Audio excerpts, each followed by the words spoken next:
సుభాషితం నేర్చుకో నడవడికను మార్చుకో కార్యక్రమానికి మీ అందరికీ స్వాగతం.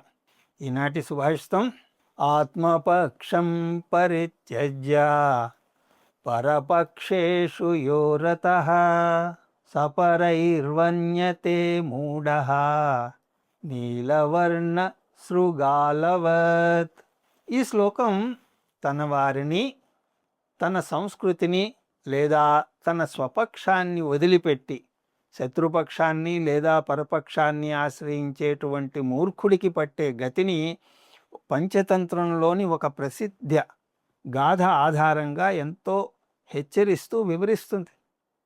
తన పక్షాన్ని అంటే తన వారిని వదిలిపెట్టి పరపక్షాన్ని, పరాయి వారిని లేదా శత్రువులను నమ్మి వారిని ఆశ్రయించే మూర్ఖుడు చివరికి వారి చేతిలోనే నీలరంగు నక్కలాగా ప్రాణాలు కోల్పోతాడు లేదా అవమానాల పాలవుతాడు.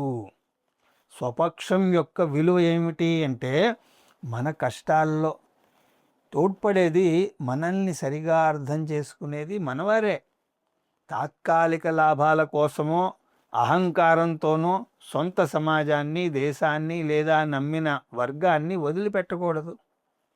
పరపక్షం నమ్మదగినది కాదు.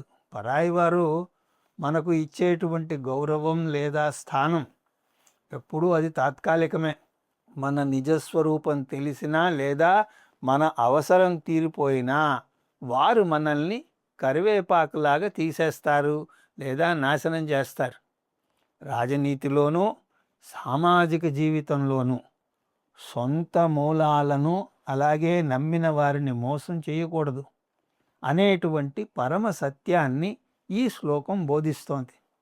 ఆ విషయాన్ని గ్రహిద్దాం. రేపు మళ్ళీ ఇంకొక సుభాషితంతో కలుద్దాం. హరి ఓం తత్సత్.